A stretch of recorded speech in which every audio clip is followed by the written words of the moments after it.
Всем привет! Меня зовут Наталья, и я рада вас приветствовать на своем канале «Вкусно, просто, быстро». Сегодня я хочу предложить вам приготовить морковный торт с карамелью. Торт невероятно вкусный, мягкий, сочный, ароматный. Прекрасный торт на любой праздник. Готовится торт просто и достаточно быстро. Данное количество ингредиентов рассчитано на торт диаметром 19 см, высотой 8 см и весом 900 граммов.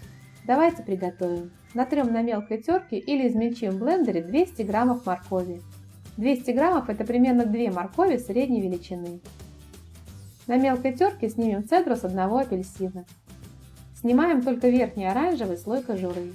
Из апельсина выжмем сок. Для теста нам понадобится 70 граммов апельсинового сока. Далее тесто готовится достаточно быстро, поэтому не забудьте сразу включить духовку нагреваться до 165 градусов. В чашу вливаем 2 яйца, добавляем щепотку соли, 160 граммов или 8 столовых ложек без верха сахара, цедру от одного апельсина. Хорошо взбиваем все миксером или венчиком, сахар должен полностью раствориться. Масса посветлеет и увеличится в объеме в 2–2,5 раза. Вливаем 100 граммов растительного масла, 70 граммов апельсинового сока. Перемешиваем на небольших оборотах миксера до однородного состояния.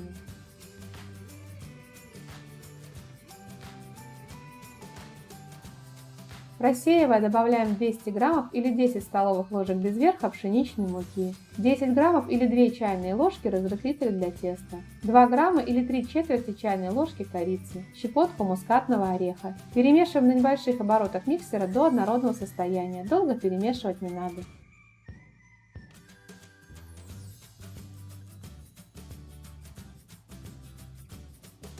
Соберем тесто со стенок, промешаем по дну.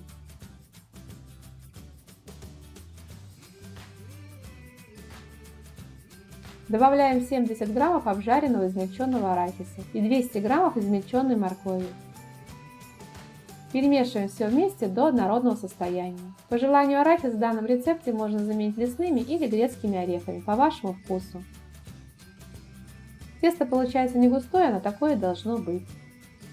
Я выпекаю в разъемной форме диаметром 19 см. Но форму я застелила пергаментной бумагой, бока формы ничем смазывать не надо. Выливаем тесто в форму и разравниваем. Убираем выпекаться в заранее разогретую до 165 градусов духовку на 60–70 минут. У меня пирог выпекался 67 минут. Время выпечки зависит от размера формы, в которой вы будете выпекать, и температуры в духовке. Готовность пирога проверяем деревянной палочкой, прокалываем. Если палочка выходит сухой, без остатков мокрого теста, значит пирог готов. Даем пирогу остыть в форме минут 20–30. Далее аккуратно пройдем ножом по краю формы и освобождаем пирог от формы. Перекладываем пирог на решетку верхней стороной вниз. Убираем пергаментную бумагу и даем пирогу остыть до комнатной температуры. Если вы пирог готовите заранее, то остывший пирог заворачиваем в пищевую пленку и убираем в холодильник. У остывшего пирога срезаем верхнюю корочку. Позже мы измельчим ее в крошку и украсим крошкой торт.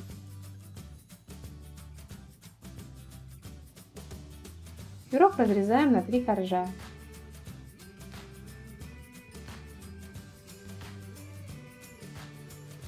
Приготовим крем. Для крема нам понадобится мягкий пастообразный творог без крупинок. Творог должен хорошо держать форму. Вы можете брать любой мягкий творог, который вы любите. Я творог готовлю из кефира. Ссылку на рецепт, как приготовить такой творог, я оставлю в описании под видео и в подсказках к видео. В чистую холодную сухую чашу вливаем 200 граммов охлажденных сливок жирностью 30–35%. Высыпаем 90 граммов или 4,5 столовой ложки без верха сахарной пудры, 10 граммов или 2 чайные ложки ванильного сахара, 500 граммов мягкого пастообразного творога без крупинок. Творог в данном рецепте можно заменить сливочным сыром. Хорошо взбиваем все миксером до однородного состояния. Сахарная пудра должна полностью раствориться.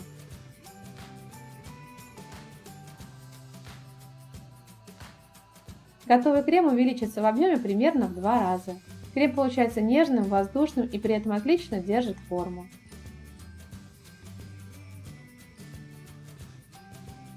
Сразу откладываем 2 столовые ложки крема, этим кремом мы в конце выровняем торт. Накрываем пищевой пленкой и убираем в холодильник. Для прослойки и украшения нам понадобится 200 граммов мягкой карамели.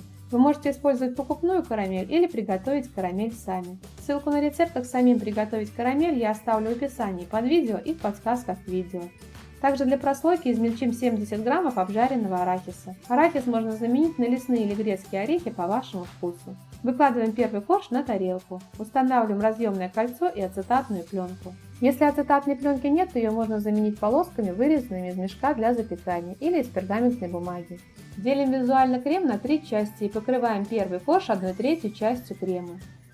Крем равномерно разравниваем, делая небольшие бортики.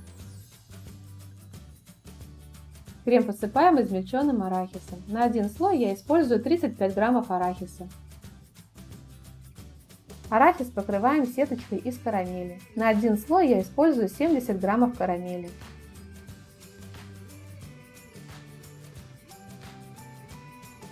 На карамель выкладываем второй корж. Корж слегка придавливаем. Далее повторяем слои. Корж покрываем 1/3 частью крема. Крем разравниваем, делая небольшие бортики. Крем посыпаем измельченным арахисом. Арахис покрываем сеточкой из карамели.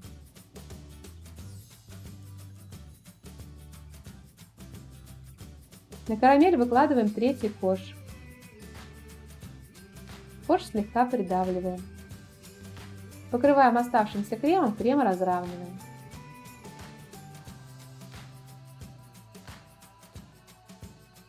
Накрываем торт пищевой пленкой и убираем в холодильник стабилизироваться на 2-3 часа. При желании можно приготовить торт вечером и убрать в холодильник на ночь. Корочку, которую мы вначале срезали у пирога, измельчаем в крошку. Этой крошкой мы украсим торт. Охлажденный торт освобождаем от формы и пленки. Ранее отложенным кремом обмажем бок торта.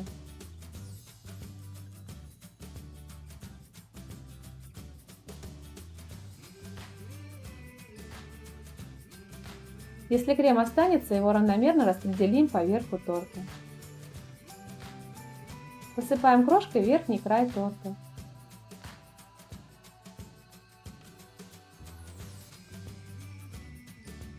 И полностью обсыпаем крошкой бок торта.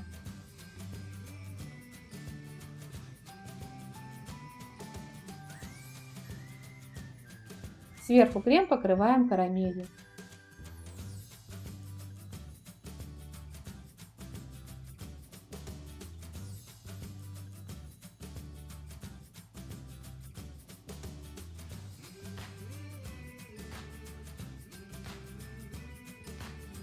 Торт готов, его можно подавать к столу. Советую вам его приготовить. Торт невероятно вкусный, мягкий, сочный, очень гармоничный. Моим домашним торт очень понравился. Прекрасный торт на любой праздник. Если вам понравился рецепт, то делитесь этим видео с друзьями, ставьте лайки, пишите комментарии. Подписывайтесь на мой канал, смотрите мои другие видео, мне будет очень приятно. Желаю вам приятного аппетита и отличного настроения.